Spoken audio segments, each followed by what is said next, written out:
Welcome to the Parentreneur podcast. I'm your host, Jake Haynes. Welcome. Today, I thought it'd be fun to talk a little bit more about the failed businesses that led me to eventually starting my own successful business this past year. As I talked about, the foundation of my successful business lies many bones of failed businesses. I began to recount them yesterday, and I thought it was maybe just like 2 or 3 ideas that I had, but I began to see a pattern that I was a chronic business starter. So it actually ended up being like 6 or 7 different businesses that I started at some point. And so today I wanted to go over each one of them, and we'll talk a little bit more about what was it, what did I learn from it, why did it fail, and what you can learn from it to make sure that you're not in that situation as I was. So back, I believe in 2017, the first one was called Minimal Coffee Company. It was an e-commerce brand with a specific focus around sustainability. So I think it was going to be organic coffee, which I value organic things, as well as sustainability. So it was going to be like fully compostable bags, net neutral shipping and all that stuff. Me and my wife, we really got into the minimalist podcast early in our marriage, which helped us keep things light and to get rid of things when we were combining our stuff together. But it's also helped us be able to balance wanting nicer things, but also not hoarding onto things just for the sake of hoarding onto things. It's the balance of kind of wanting material things, but knowing what their place is. The minimalist podcast, their tagline is love people and use things because the opposite never works. And so part of that, of the sustainability kind of comes from that, of wanting to do more with less. And so we really were into the sustainability practices, and we still carry some of those things today of just not being very wasteful, but we go to Costco where there's a lot of packaging and stuff, just because as a parent, it's a little bit different landscape for what as you're trying to balance all those things. So with that being said, sustainability was really a big passion for us back then. And so the e-commerce brand was actually a pretty good idea. It failed because I wanted to move and to not be tied to distributor. A funny story here. One of the craziest things that probably has ever happened to me. I was looking for a distributor, and I reached out to a guy who is a legend in the coffee space around the Boone, North Carolina area. I reached out to him knowing that his coffee is fantastic. And I said, hey, I'll be in town. I'd love to get to know you. This is my idea, the e-commerce brand that I'm looking to start, but I need to find a distributor. He said, yeah, come on by. Let's talk. So we sat down and we talked for hours, and he was on board with helping me, with him being the distributor for, my coffee company.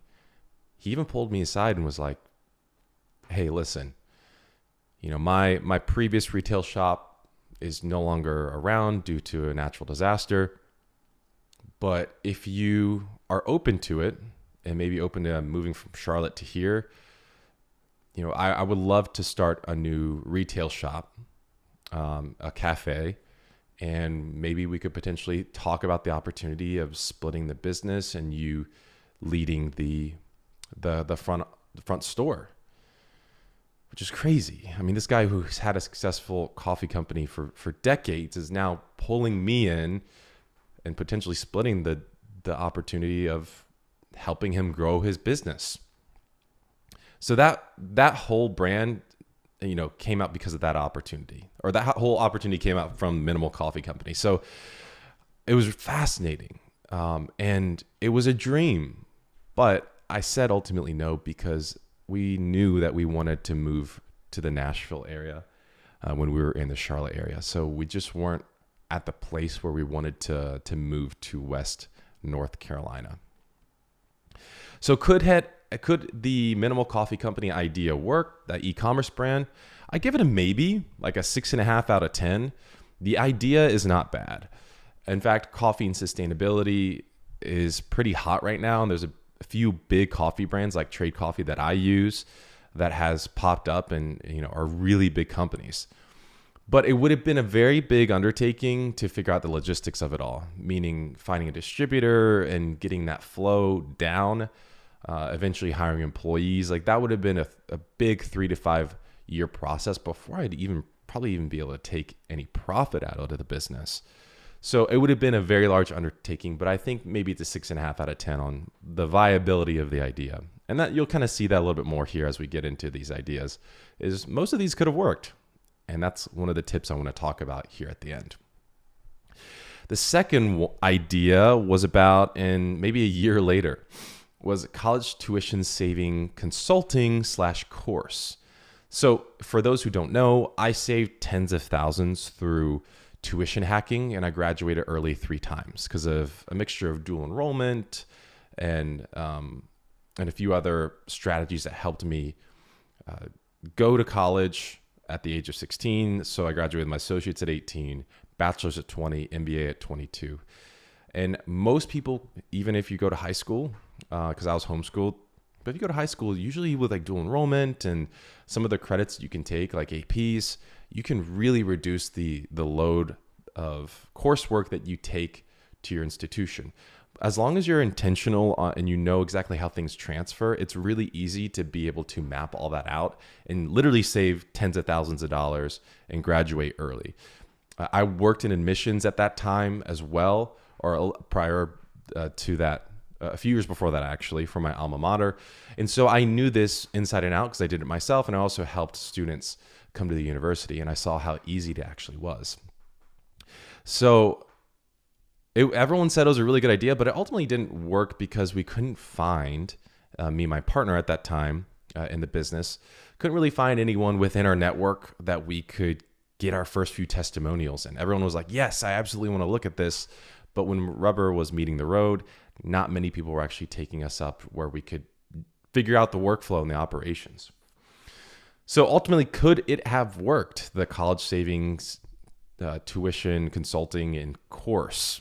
Absolutely. I think this was actually a killer idea, and I wish I stuck with this one out of all of them because it was a great idea and it could have earned passive income. I think we just got caught in the dip of figuring out our marketing and sales and how to kind of grow that community. But if we could just have continued to give it a little bit more fuel to that fire and just edged it along to where we would have built that community, then it really would have been huge and potentially, been life-changing money passively or relatively passively.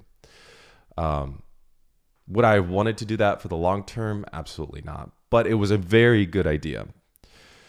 The other idea about a year later, I believe this is right around COVID, like 2021, 2020, was a company called Creamier.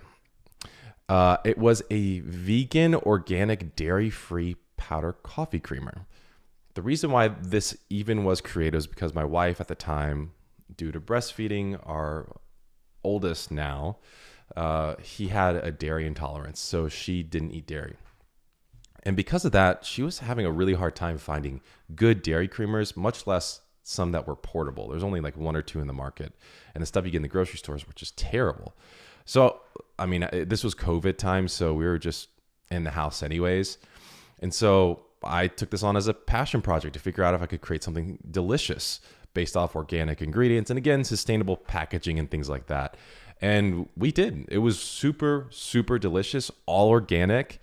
It was better than anything else on the market. And there was a big creamer company called Laird's. The surfer started, if you don't know who Laird is a surfer out of Hawaii, and he started kind of a superfoods company, and he has a powdered creamer that is the biggest in the market. So considering that, yes, the market showed that people would pay for it. I just have to figure out margins. And I even got on a vegan marketplace, which again is a tip I've given to you all, whether you have a service or a product. If you can get on a marketplace, like if you're selling a physical good, get on Amazon. Or if you're offering a service, get on a Thumbtack or a Bark. that really helps you get off the ground and helps you articulate your marketing, get the first few sales, and really know how to refine your business more and niche down so that you can really grow at scale. And that's exactly what I did. So, A plus on that aspect. However, even though I got a few sales, it was hard to get things compounding. And so after a while, I just kind of gave up on it because, again, it would have been a big logistical deal. And also the cottage laws get a little bit fuzzy. I would have to get a location or do it out of rent a kitchen. So could it have worked? Yeah, I think it could have, because specifically there was, a big one in the market, a big competitor, and my product was better objectively. It just would have been a lot to figure out, again, kind of the cottage laws of where I could create this after a certain point. And then also a big thing was, I think it would have been better if I could have figured out the emulsion. Because I really wanted it to be, you put it in your coffee and you could just stir it with a spoon, but it wasn't the case because it was made out of like cashew and coconut and maple syrup sugar. And so it just really didn't have good emulsification. And that's the same problem with the other powders in the industry. So it was kind of industry standard, but I think figuring that out could have made it a lot easier. It just would have taken me hiring a food scientist to probably figure that out. All right. And then a year later after that, I had an idea of potentially opening a float tank, sauna, and cryotherapy retail shop. Now, this was I didn't go down this path really far as much as the other businesses, because I began to realize as I did more research, like I kind of wanted to scratch my own itch here. Like I wanted all those things. And there's a few companies around the Nashville area that did it, but not in our specific small town around here. And I think it could have done well. But the problem is it died because the cash would have been huge. Would it have worked?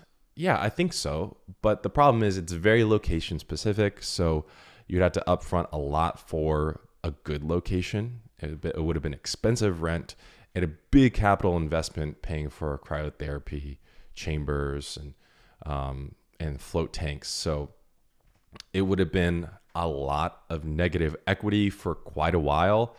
And that's a big bet to place on something that I'm not super familiar with, considering my background is not in real retail at all.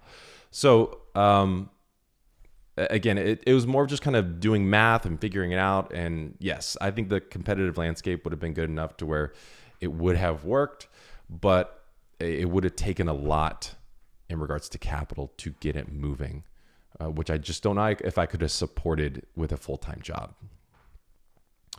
All right, the next one is Valley Heart Adventure Company, or VACO. It's a group adventure therapy company for corporations. So we do leadership training and take groups out for different adventures. Like we took a group out caving in Alabama, and we put in some therapeutic elements into it to really, make it a leadership development experience. It was born out of the podcast that I used to do called the O400 podcast, where it was called the Podcast for Dreamers, where we kind of help people define ways that they can proactively articulate their dreams and actually bring it to fruition. And so through that podcast, me and two other co-founders had this idea for Valley Heart, and we actually did an adventure, and it was a great experience and people had great feedback. But could it have worked? Yes, I think so. I think there's a few companies out there doing it, and there's enough space for I think everyone to participate. So that's a good sign. But one of our co-founders moved away, and so it just kind of fizzled out.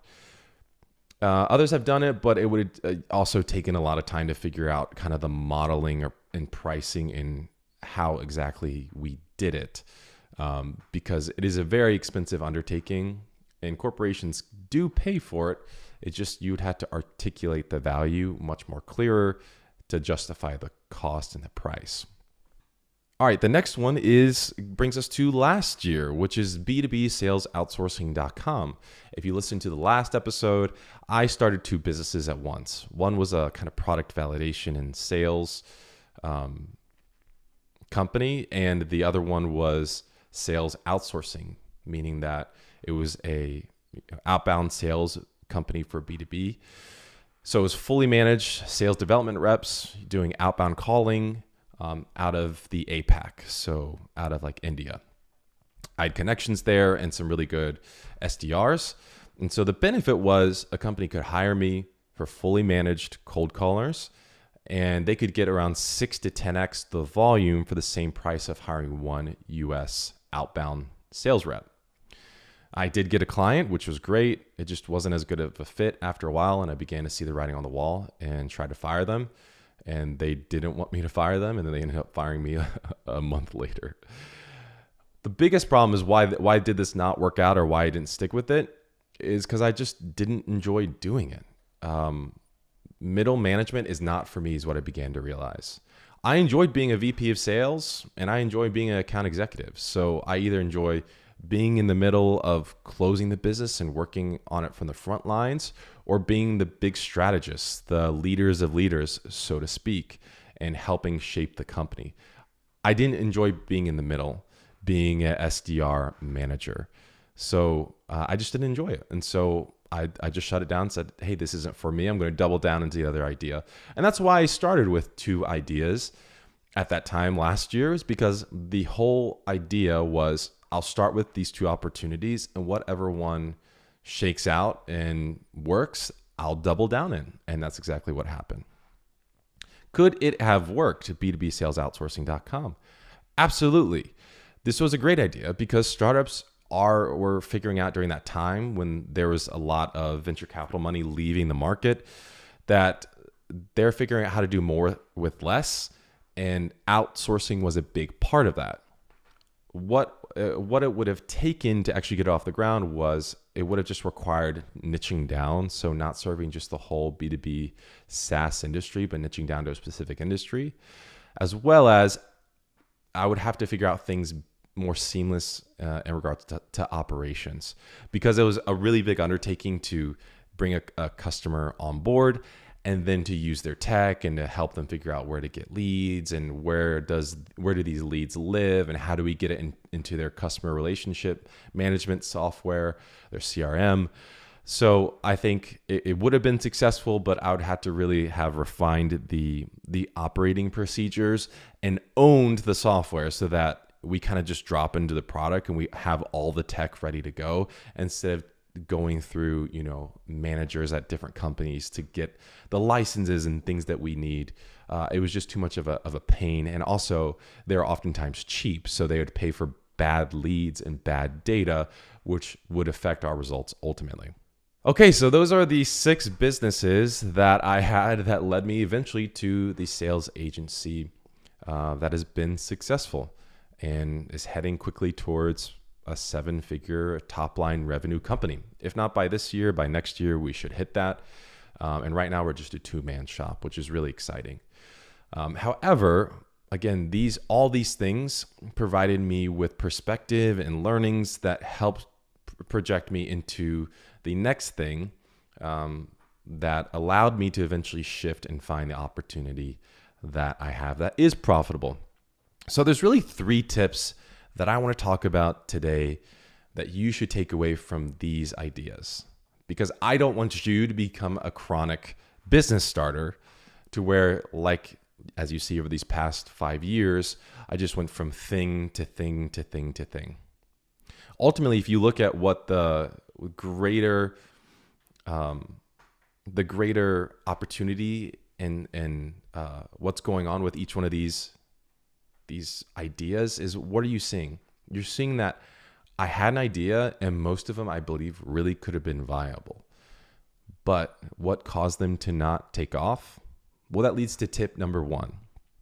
I clearly had shiny penny syndrome, meaning I would go from opportunity to opportunity instead of figuring out and trudging through the hardship of getting something off the ground. I would like to bet if most of you out there are entrepreneurs, entrepreneur parents, that you're probably an entrepreneur because you have gone from idea to idea. It's okay though. And I hope it gives you some comfort seeing that I was the same way. The reason why is because it is much easier for the brain to find a new opportunity and a new thing and to get that going.